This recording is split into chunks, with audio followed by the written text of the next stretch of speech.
Welcome to week 5 of the Hectic Writer video series.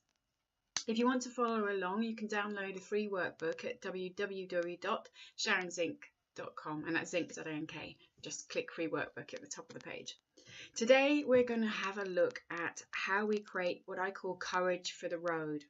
We've looked at the beginning about writing a letter to writing, a love letter, silly thing, to make us realise what we enjoy about writing and what we're already getting out of it. And then we've looked at our ideal writing day and what that might mean, and looked at the clues of what it offers us for how do we set our creative writing goals. Do we want commercial success? Do we want critical success? What do we want our study or even a desk to look like? So we've had a look at those sorts of things so we can know which way to go in and hopefully enhance our chance of getting there. Today we're going to build up our courage, build up our bravery before we go in and start making very gentle but compassionate changes in our routine and our attitudes that can make us more productive writers, even when life gets crazy. Change is hard for human beings, and I know this as a coach and as a human being. So today I'm just going to get us to gather together our courage a little bit in order to go ahead feeling a bit more confident in our ability to make change and to create the writing life we need and deserve.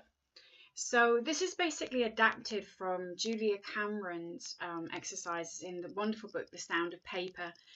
Julia Cameron is a great influence on me, and you'll hear me talk about her a lot, but she wrote The Artist's Way and many other great books. And The Sound of Paper is wonderful for writers, as is The Right to Write. So I highly recommend you looking at them. But I've kind of adapted this exercise from there because she's very good at getting to the emotional courage we need as writers to be creative and to put our work out in the world. So today is a simple exercise, but one which just requires you to open up a little bit. So she gets people to write 10 times over, I was brave when, and then boom, I was brave when, boom, 10 times over without thinking about it too much. And it could be, some of the big stuff we had to handle in our lives. We often have to handle bereavements or illnesses or financial problems, or all sorts of difficulties can come our way as human beings. Or it could be, you don't have to go to that dark place. It could be something very simple like, I got a spider out of the bath, which would be a big thing for me. Or I went to the dentist, but I was brave when. Do that 1 to 10 times. I was brave when I went to the dentist. I was brave when I got over that breakup.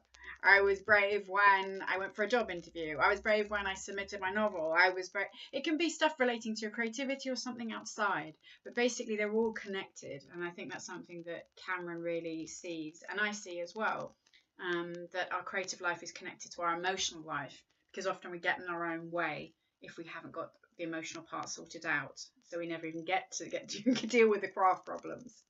So can you do that for me this week? I was brave when, and feel free to sort of use the hashtag Hectic Writer on social media and I'll come and find you, or join the Hectic Writers group on Facebook.